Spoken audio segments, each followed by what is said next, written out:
आपके गहने पहनकर मेरा काना और नटखट लग रहा है। आपका प्यार आपके गहनों में झलक रहा है। देवी माँ आपसे वही बनवा रही है जो उन्हें चाहिए। ऐसा कहना है हमारे कस्टमर्स का हमारे काम के लिए। राधे राधे शाक्स। राधे राधे। मैं चंपा शंपा, मेरी उम्र 65 साल है और मैं मुंबई से हूँ। कृष्ण सखी की फाउंडर एंड डिजाइनर। कृष्ण सखी में भगवान के गहने बनाती हूँ। ये कला का रुझान मुझे मेरी माँ से मिला।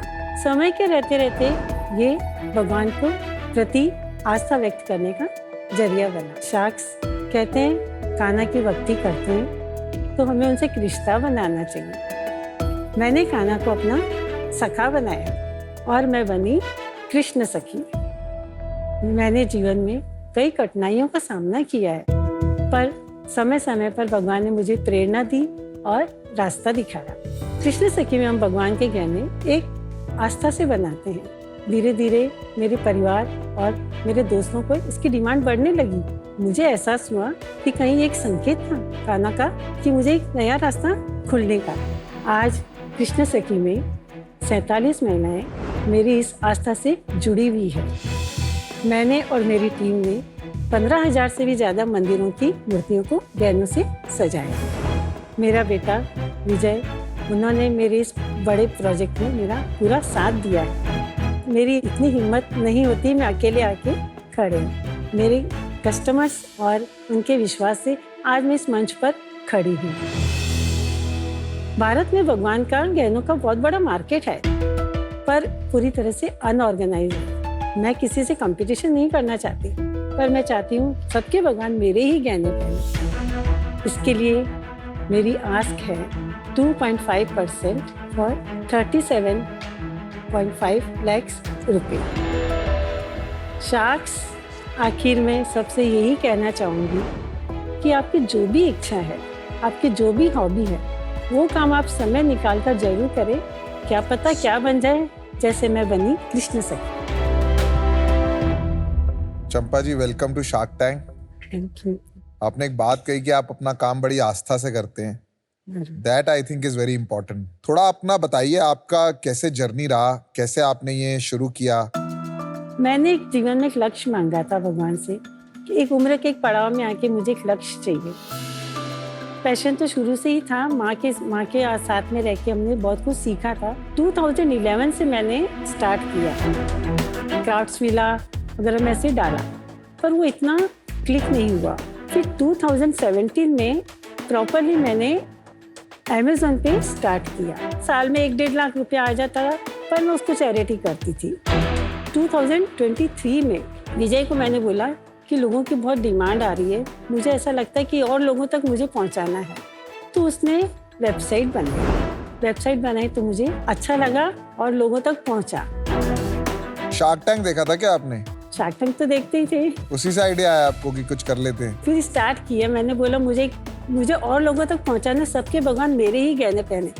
मेरी कोशिश यही रहती थी कि मैंने घर बैठे बैठे वृंदावन बांके बिहारी जी मंदिर को भी वहाँ के सेवायत पुजारी से बात करके, फेसबुक के थ्रू बात करके उनसे वहाँ का भी मैंने श्रृंगार करवाया। बट आपको कभी नहीं लगा कि इस एज में बिजनेस शुरू कर रही हूँ मैं, क्या होगा, कैसे बेचूंगे, कैसे नहीं होगा? मेरा बनाने का काम मेरा था। थोड़ा बहुत मैं भी सब मोबाइल से करना वो सब मैं कर लेती थी। ये वेबसाइट बनने के बाद में थोड़ा सा काम बढ़ गया। जैसे फेसबुक ऐड करना है, शॉपिफाई, वो ये सब था, तो वो सब मुझे नहीं संभालना था। मैंने विजय को बोला ये तुम देखो, फाइनेंस और बिजनेस जो भी है वो तुम्हें देखना।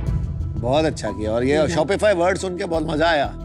आपको पता है शॉपिफाई? नहीं, वो भी मैं भी करती हूँ। और क्या वर्ड्स है, कुछ बताना है आजकल? मतलब कुछ आपने कोई Facebook advertising, Instagram Facebook Meta में एडवर्टाइजिंग करना एकदम बढ़िया, मजा आया सुन के। एंड आपने बोला वृंदावन में कृष्ण भगवान ने कृष्ण सखी के जूल्स पहने हैं। तो ये आपका पैशन नहीं, आपकी तो ये पूजा हो गई। वही तो मैंने बोला, एक लक्ष्य मांगा था मैंने भगवान से।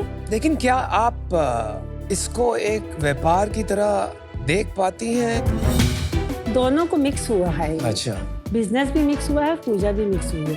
अगर मैं पूजा करती रहूंगी तो वो मेरे तक ही सीमित रहेगा। हाँ जी, और अगर मैं और लोगों तक पहुंचा रही हूँ तो वो एक बिजनेस के ही रूप लेगा ना। एंड विजय अभी पूरा फुल टाइम आ गया आपके साथ? हाँ विजय, मैं आपसे विनती करूंगी, मैं विजय को बुलाना चाहूंगी। हाँ, of course. Vijay. Vijay. And here's विजय। हे विजय, क्या हाल है? आपका क्या बैकग्राउंड है विजय?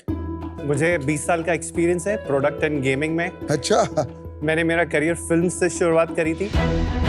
सबसे पहले मैंने डॉन 1 में काम किया as an assistant art director. Wow. And उसके बाद में एक और फिल्म वहाँ पे करी और I worked eight EA twice. EA sports के मैं वहाँ पे 2 बार काम कर चुका हूँ। मैं प्रोड्यूसर था वहाँ पे for games, mobile games. EA के बाद क्या किया था आपने? EA के बाद में मैंने रिलायंस गेम्स में काम किया है, फिर वापस मैं EA में मैंने काम किया है, फिर मैंने वेदांतु में 2 बार काम किया है, बीच में मैं 1 साल कनाडा भी था और फिर वेदांतु के बाद में मम्मी के साथ काम किया है। अब आप रुक गए हो, यहीं पे रुक गए हो अब? अभी फिलहाल मैं यहीं पे रुका हुआ हूँ। मैडम जी, आप इनको टिका पाएंगे कि नहीं?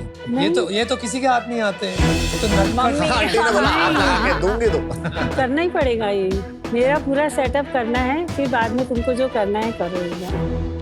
So, चंपा जी, ऐसा कुछ होता है कि भगवान को जो पहनाते हैं उसमें ये चीजें होनी चाहिए, ये जेम्स, ये मोती होने चाहिए, ऐसा कुछ? चांदी, सोना? चांदी सोना मैं यूज नहीं करती हूँ, नॉर्मली आर्टिफिशियली है सब। तो अभी आप कहाँ डिस्ट्रीब्यूशन करते हैं? फिक्स्ड प्रोडक्ट्स को बेचते हैं कि मेड टू ऑर्डर करते हैं? वेबसाइट पे हमने अलग अलग कैटेगरीज डाल के रखी है, विजय दिखाएगा आपको। काफ़ी कैटेगरीज में हम ज्वेलरी बनाते हैं, फिर आप नीचे देखेंगे कुछ ऑफर्स हम रन करते रहते हैं। ये हमारे कुछ बेस्ट सेलर्स हैं। हमने नोटिस किया कि हमारे बंडल्स बहुत अच्छे चल रहे हैं और फिर प्राइसिंग में हमने थोड़े बहुत टेस्ट किए और ये प्राइस विलिंगनेस टू पे के अराउंड काफ़ी सही बैठ रहा था और हमारे कस्टमर्स ने हमारे गहने पहनाने के बाद में जो उन्होंने लिए हैं वो हमें दर्शन भेजते हैं, क्योंकि मम्मी सबको यही बोलती कि मुझे दर्शन ज़रूर भेजिएगा। ये बहुत अच्छी बात है यार, आपने साइट पे लगाया है, बहुत अच्छी बात है। फिर थोड़ा सा नीचे और आएंगे तो हमने ये साइजेस के लिए एक अलग कैटेगरीज बना दी है। यहाँ पे आप साइजेस देखिए कि भाई फ्रंट लेंथ ऑफ द माला इतनी है। तो आप बेचते वेबसाइट पर ही है कि टेलीसेल्स पे होता है, कैसे होता है? नहीं, ये पूरा का पूरा वेबसाइट से ड्रिवन है और अमेज़न से। आप कुछ सैंपल्स लेके आए हैं ना? बिल्कुल।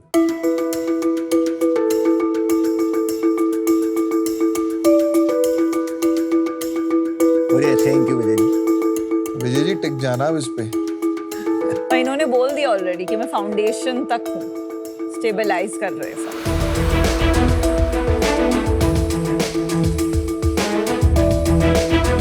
पैकेजिंग इज वेरी नाइस, लोगो। ये सुंदर तो बहुत है, मानना पड़ेगा। ये किससे, ये सब हाथ से बनता है? सब हाथ से। कितनी देर लगती है बनाने में? करीबन आधे घंटे में बन जाता है। अच्छा, हाफ एन आवर। और ये डिजाइन कौन करता है? मैं नहीं। तो सारे प्रोडक्ट्स आप खुद ही डिजाइन? मैंने खुद ने ही डिजाइन करा। तो हमको कितने ऑर्डर्स आते होंगे ऐसे महीने के या दिन के? कुछ भी ले लीजिए आप। On a daily basis 30 order के आसपास आ जाते हैं शॉपिफाई पे, 14 से 15 ऑर्डर्स आ जाते हैं अमेज़न पे। हमारा बिजनेस रहता है 60-40 या 70-30। शॉपिफाई पे ज़्यादा रहते हैं। अमेज़न की जो एवरेज ऑर्डर वैल्यू है वो 500 रुपये के आसपास है और शॉपिफाई की एवरेज ऑर्डर वैल्यू 1300 रुपये के आसपास है। नंबर्स की बात कर ही रहे हैं तो थोड़ा रेवेन्यूज वगैरह सब समझा दीजिए हमें। पहले साल में हमने किया 47 लाख का एनुअल रेवेन्यू, इसमें हमारा 9 लाख रुपीस प्रॉफिट था। Well done. इस साल हम लोग ऑलरेडी 80 लाख पे पहुंच चुके हैं ऑलरेडी। वाओ, बहुत अच्छे। और हमारा प्रॉफिट उसमें करीबन 16 लाख रुपए रहा है। पिछले 3 महीने का रेवेन्यू 11 लाख, 21 लाख, 10 लाख। इस साल कितना रेवेन्यू होगा? इस साल प्रोजेक्टेड हमारा 1.5 है। तो पूरे साल में 30 लाख के आसपास का प्रॉफिट होगा आराम से। तो अभी जो आपके कस्टमर हैं, जैसे आंटी आपने कहा कि अनऑर्गेनाइज्ड मार्केट है, अभी कहाँ से खरीदते हैं? अगर कोई वृंदावन या कोई पिलग्रिमेज या मंदिर जा रहे हैं तो आसपास की ऑफलाइन मार्केट से ले लेते हैं और अमेज़न पे भी काफ़ी छोटे छोटे प्लेयर्स बहुत हैं। और हमारा डिफरेंशिएशन फिर क्या है? हमारी प्राइसिंग डेफिनेटली एक्सक्लूसिव है। कम है, ज़्यादा है? ज़्यादा है। ओके। हमारी जो डिज़ाइंस हैं, हमारे जैसा कोई काम और नहीं करता है। We in what way? In terms of design, in terms of quality. अगर आप एक सिंपल ऑनलाइन सर्च करके भी देखेंगे अमेज़न पे तो आप कृष्ण सखी की माला को एकदम झट से पकड़ लेंगे। पर आंटी ऐसा भी तो होता होगा, आपने इतनी सोच लगा के एक डिज़ाइन बनाया होगा, फिर अगर वो चल जाता है डिज़ाइन तो लोग कॉपी कर लेते होंगे? मुझे कोई फर्क नहीं पड़ता है। पर बिजनेस पे फर्क पड़ता होगा? बिजनेस पे फर्क पड़ता है जब आप क्वालिटी अगर अच्छी नहीं देंगे तब। बिल्कुल ठीक कहा। ये आपकी जो वेबसाइट है, फुल्ली डेडिकेटेड है भगवान की ज्वेलरी के लिए। ऐसी डेडिकेटेड वेबसाइट्स और हैं? किसी का भी ऐसा स्पेसिफिक फोकस ज्वेलरी पे नहीं है। उनके पास में और भी ज़्यादा कैटेगरीज हैं। पूजा की सामग्री काफ़ी कुछ रखते हैं, मूर्तियाँ तक रखते हैं। जैसे मेरी एक इन्वेस्टमेंट है श्री मंदिर। फ्रेंड देखा है। अच्छा, फ्रेंड है वहाँ पे। तो वहाँ पर पूजा पाठ का सामान बेचते हैं, लेकिन ये सब ज्वेलरी आज तक मैंने सुना नहीं है। तो ये बहुत इंटरेस्टिंग है। ये इसका कोई अंदाजा है कि कोई बड़ा प्लेयर इसमें कितना से रेवेन्यू करता हो? मैं समझने की कोशिश कर रहा हूँ ये कितना बड़ा हो गया है, कितना ऑर्गेनाइज्ड है। मैंने ऑनलाइन थोड़ी रिसर्च करी, उससे 55 बिलियन USD का टैम निकला है इन 2023। पर उसमें सारी कैटेगरीज इन्वॉल्व हैं, बट हम लोग इसमें से ज्वेलरी का स्पेसिफिकली नहीं निकाल पाए। आपने ये ट्राई किया कि क्योंकि श्री मंदिर के अभी monthly active users somewhere between 5 million to 10 million है, आपने ट्राई किया उनके साथ पार्टनरशिप करके उनके थ्रू बेचें? तो मैंने श्री मंदिर के फाउंडर्स से बात करी थी। We have a common friend in between and that time उन्होंने कहा था कि that he wants to take some time and come back. Now you have another common friend. Thank you. एक बात बताइए, आप मार्केटिंग करते हैं या सारा वर्ड ऑफ माउथ से आ रहा है? So 95% is inorganic. Is inorganic. तो टोटल मार्केटिंग खर्चा कितना कर रहे हैं महीने का? 4 लाख के आसपास मार्केटिंग का। विजय पूरे यूनिट इकोनॉमिक्स एक बार ही समझा दीजिए। Sure. 1300 रुपए का हमारा एवरेज ऑर्डर वैल्यू है। 200 रुपए के कॉग्स हैं। Very good gross margin. 10 रुपए की पैकेजिंग है। 3 से 4% प्लेटफॉर्म फीस हैं, COD, रेजर पे, ऑल ऑफ दिस। 3% GST मैंने बता ही दिया। 600 रुपए का CPA है और यस, दैट्स ऑल। और अपने ये जो लोग रखे हैं आपने, इनको कितने पैसे देते हैं? तो ये पूरा पर पीस के ऊपर है। There is nobody full time. हर एक माला का एक अलग प्राइस है। Then they know how much amount they gonna get back. तो ये वो 200 रुपए में इंक्लूडेड है? That's comes. हाँ, कुछ एक बात आंकड़े नहीं बैठ रहे हैं आपके प्रॉफिट जो आपने बताया that you make 30 lakh from 1.5 crore, वो 20 लाख रुपया हुआ प्रॉफिट। 20% हुआ। आपने जो यूनिट इकोनॉमिक्स बताया उस हिसाब से तो आपका 33% बैठ रहा है। कुछ खर्चे बताए नहीं होंगे अभी। 600 CPA, 200 COGS, 10 रुपीज पैकेजिंग, फिर 3-4% GST and other cost, 100 rupees shipping. 100 rupees shipping. वो भी अगर मैं मिला लेता हूँ 950 आपका टोटल कॉस्ट हो गया, तो अपने को 350 बचा। Okay. तो अगर आप उस हिसाब से देखते हैं 30% आपका प्रॉफिट होगा अप्रोक्सीमेटली, नॉट 30, 28।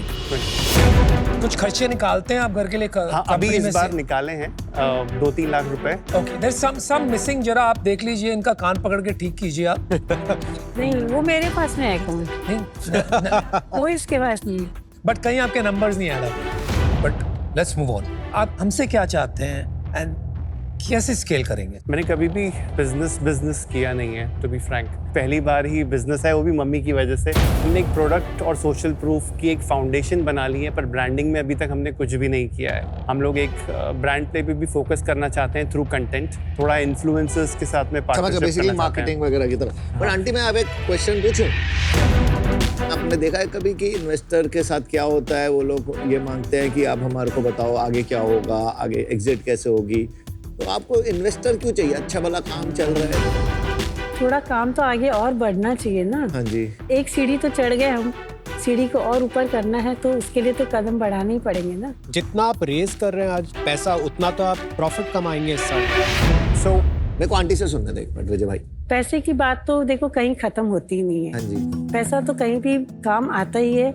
मेरे बिजनेस में काम आएगा और मेरे पास जितने लोग जो आ रहे हैं काम करने, उनको सहूलियत दे सकती हूँ, उनके लिए मैं अच्छी तरह से जगह बना सकूँ उनका, और मैं बढ़ा सकूँ उनका काम। विजय, आप क्या कुछ करते? मार्केटिंग काफी करनी है। देखिए, मैंने सैलरी नहीं ली है, करीबन 1.5 साल के ऊपर हो गया है। नहीं, तो हम आपको पैसे आपके लिए थोड़ी दे रहे हैं। I am not coming to that. I am just तो कितनी सैलरी लेंगे जब फंडिंग आएगी तब? नहीं, फिलहाल मैं अभी कुछ सैलरी नहीं, अभी हाँ, भी मैं पर कुछ फंडिंग के बाद फंडिंग के बाद में भी मैं इनिशियली कुछ सैलरी नहीं लेना चाहूंगा, क्योंकि अगर मैं पैसे ले लूंगा तो मैं ओवरहेड बन जाऊंगा कृष्ण सखी पे। तो जो भी पैसा आएगा वो कृष्ण सखी में ही जाएगा। हमें इन्वेंट्री बढ़ानी है, एक ग्रोथ प्लान है, वो सब हमने लिस्ट आउट करके कितना है आज की तारीख में वर्किंग कैपिटल, इन्वेंट्री और सब मिला के? इन्वेंट्री हमारे पास में 20 लाख रुपए के आसपास की है। Manufacturing cost will be around 3-4 lakh.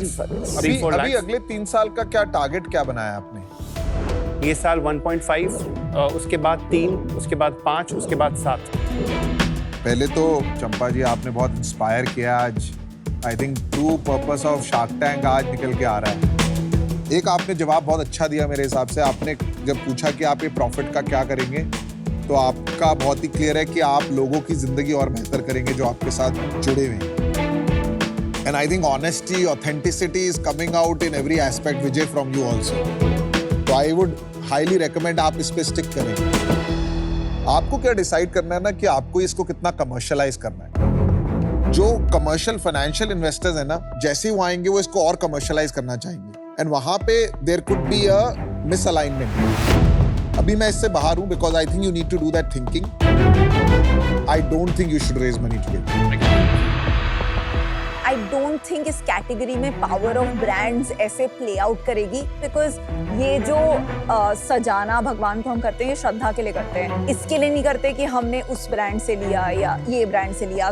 तो कैपिटल रिक्वायरमेंट इस बिजनेस में लग नहीं रहा है, एक्सेप्ट मार्केटिंग, एंड मार्केटिंग में स्पेंडिंग मोर देन 600 बहुत ज्यादा हो जाएगा।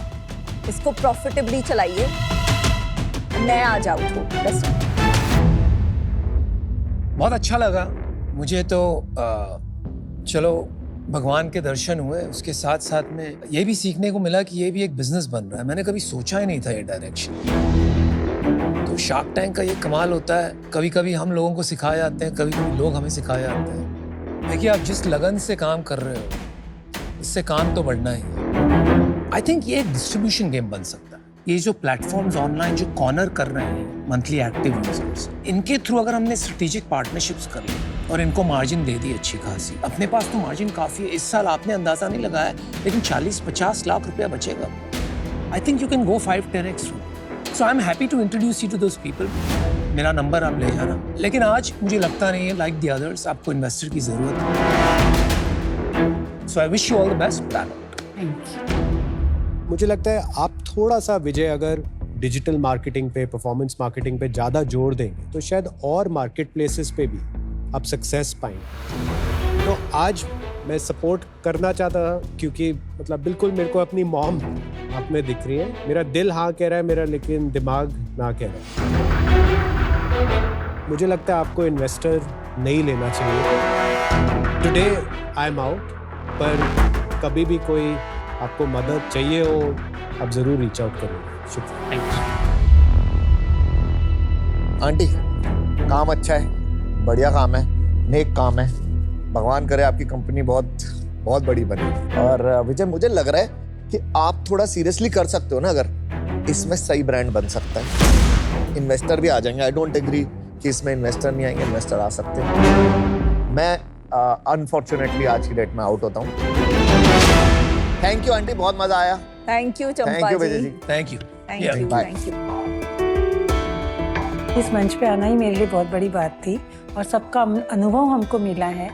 वो अनुभव हमारे कहाँ काम आएगा वो हमें पता है।